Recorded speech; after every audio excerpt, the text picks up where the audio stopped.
ഇനി ചോദിക്കുക, നിന്റെ നാടേത്? എന്തുകൊണ്ടാണ് നീ ഒളിച്ചോടുന്നത്? നിന്റെ പൗരത്വം സ്വർഗത്തിലാണ് എന്ന് നീ മറക്കുന്നത് കൊണ്ടോ? സ്ഥാപിക്കാനിരിക്കുന്ന ദൈവരാജ്യമാണ് നിന്റെ യഥാർത്ഥ നാട് എന്ന് നീ മറക്കുന്നത് കൊണ്ടോ?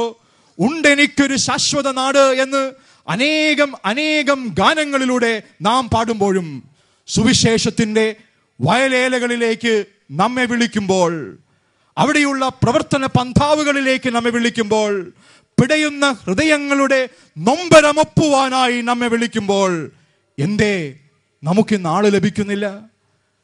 നമ്മുടെ തിരുമേനിമാർ നമ്മോട് പറയുകയാണ്, ജീവിതം മുഴുവനും കൊടുക്കാൻ കഴിഞ്ഞില്ലെങ്കിലും നിങ്ങളുടെ യൗവനത്തിന്റെ നല്ല നാളുകളിൽ ചിലതെങ്കിലും കണ്ണുനീരൊപ്പുന്ന ഈ ശുശ്രൂഷയ്ക്കായി സഭയ്ക്ക് നൽകുവാൻ കഴിയുമോ? ആ ചോദ്യത്തിന് യെസ് എന്ന് നമുക്ക് ഉത്തരം പറയുവാൻ കഴിയാത്തതിന് കാരണവും ഇത് തന്നെയല്ലേ? താൽക്കാലിക ലാഭങ്ങൾ, താൽക്കാലിക മോഹങ്ങൾ, സ്വാർത്ഥത നിറഞ്ഞ ജീവിത അനുഭവങ്ങൾ. Where do I belong to? എൻ്റെ നാട് ഏതാണ് എന്ന ചോദ്യത്തിന് ഉത്തരം പറയുവാൻ കഴിയാത്തവർ. ഒരുപാട് പിതാക്കന്മാരും മാതാക്കന്മാരും പറഞ്ഞു, ഇവിടെയല്ല എൻ്റെ നാട്, ശാശ്വതമായൊരു നാട് എനിക്കുണ്ട്. ഇവിടെ കൊട്ടാരങ്ങൾ പടുത്തുയർത്തുകയല്ല എൻ്റെ ജീവിത ലക്ഷ്യം. ഇവിടെ ഒരു മനോഹരമായ ഒരു വീടിനുള്ളിൽ കിടന്നുറങ്ങുകയല്ല എൻ്റെ ജീവിത ലക്ഷ്യം എന്ന്. നിന്റെ നാട്, നിന്റെ ശാശ്വത നാട് വളരെ വളരെ ശ്രദ്ധേയമായൊരു അനുഭവമാണ്. ദൈവത്തിൻ്റെ ഭാവിയുടെ രൂപീകരണത്തിൽ, ദൈവത്തിൻ്റെ രാജ്യത്തിൻ്റെ രൂപീകരണത്തിൽ, ദൈവത്തിൻ്റെ നാട്ടിൻ്റെ രൂപീകരണത്തിൽ സഹവേലക്കാരായി, കൂട്ടുവേലക്കാരായി, സഹപൗരന്മാരായി വിളിക്കുന്നവനായ ദൈവം. കുറച്ചുകൂടി ആഴമായ ഒരു ചോദ്യം യോനാ കേൾക്കേണ്ടി വന്നു. നീ ഏത് ജാതിക്കാരൻ? നീ ഏത് ജാതിക്കാരൻ? ഇന്നലെ വീണ്ടും ഈ മാരാമൺ വേദിയിൽ നാം കേട്ടു, വേലിക്കെട്ടുകൾ ഭദ്രമാക്കുവാൻ ശ്രമിക്കുന്ന ഒരു സഭയെക്കുറിച്ച്. ചുറ്റും ആഗോള സഭ എന്ന് നാം വിളിക്കുമ്പോഴും ഈ മണ്ണിൽ നിന്ന് പല സ്ഥലത്ത് പോയവർ ഉണ്ടാക്കുന്ന ആഗോള സഭയാണോ എന്ന ചോദ്യത്തിൽ നിന്ന് എല്ലാ ഭാഷക്കാരും, എല്ലാ ജാതിക്കാരും, എല്ലാ ഗോത്രക്കാരും, എല്ലാ പൈതൃകക്കാരും, എല്ലാ നൃത്തങ്ങളും, എല്ലാ താളലയങ്ങളും ആരാധനയെ സമ്പുഷ്ടമാക്കുന്ന അനുഭവം. ഒന്നായി തീരണമേ ദൈവജനമേ എന്ന പ്രാർത്ഥന.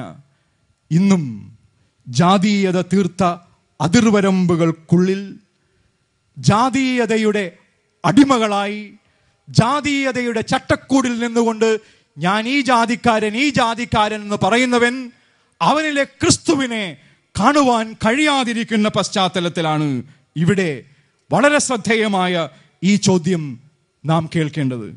ഏഴാമതായി വളരെ വളരെ ശ്രദ്ധേയമായി അവർ പിടയുന്ന മനസ്സോടുകൂടി അവനോട് ചോദിച്ചു, നീ എന്തിന് ഇത് ചെയ്തു?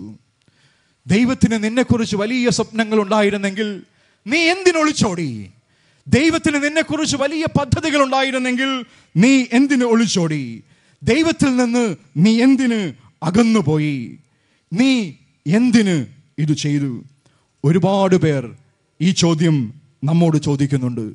അവസാനമായി എട്ടാമതായി അവർ ഒരു ചോദ്യം കൂടെ യോനായോട് ചോദിച്ചു, ഞങ്ങൾ നിന്നോട് എന്തു ചെയ്യേണ്ടു? ഞങ്ങൾ നിന്നോട് എന്തു ചെയ്യേണ്ടു? ഏതൊരു ദുഷ്ടനും മാനസാന്തരപ്പെടുവാൻ ഒരവസരം നൽകുക തന്നെ വേണം. ഞങ്ങൾ നിന്നോട് എന്തു ചെയ്യേണ്ടു? നീ കാരണം ഞങ്ങൾക്ക് ജീവിക്കാൻ വയ്യാതായിരിക്കുന്നു. യോനായോട് അവർ പറയുകയാണ്.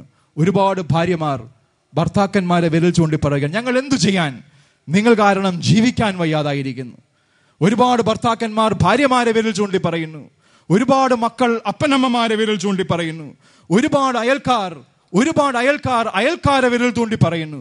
പക്ഷേ ഈ ജീവിത നൗക ആടി ഉലയുമ്പോൾ സഭയെ വിരൽ ചൂണ്ടി സഹയാത്രികർ ചോദിക്കുകയാണ്. എന്നെയും നിങ്ങളെയും വിരൽ ചൂണ്ടി സഹയാത്രികർ ചോദിക്കുകയാണ്, ഞങ്ങൾ നിങ്ങളെ എന്തു ചെയ്യേണ്ടു? ഞങ്ങൾ നിങ്ങളെ എന്തു ചെയ്യേണ്ടു? യോന പറഞ്ഞു, എന്നെ കടലിൽ എറിഞ്ഞേക്കൂ, എന്നെ കടലിൽ എറിഞ്ഞേക്കൂ എന്നായിരുന്നു മറുപടി. ഈ തിരയ്ക്കും കാറ്റിനും ഓളത്തിനും കഷ്ടതയ്ക്കും കണ്ണുനീരിനും എനിക്കുണ്ട് ഒരു വലിയ പങ്ക്. എനിക്കുണ്ട് ഒരു വലിയ പങ്ക്. കടലിൽ എറിയപ്പെടുന്ന യോനായുടെ ജീവിതത്തിൽ ഒരു മനസ്താപത്തിന്റെ അനുഭവം ഒരുക്കുകയാണ് ദൈവം.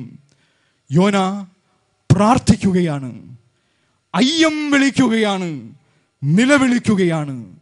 എൻ്റെ പ്രാണനെ കുഴിയിൽ നിന്ന് കയറ്റിയ യഹോവ, എൻ്റെ ഉള്ളിൽ എൻ്റെ പ്രാണൻ ക്ഷീണിച്ചപ്പോൾ തൻ്റെ വിശുദ്ധ മന്ദിരത്തിൽ നിന്ന് എൻ്റെ അടുക്കൽ എത്തിയ യഹോവ ആ അവസ്ഥയിൽ നിന്ന്, ആ മത്സ്യത്തിന്റെ വായിൽ നിന്ന് അവനെ വീണ്ടും കരയിലെത്തിക്കുന്നു.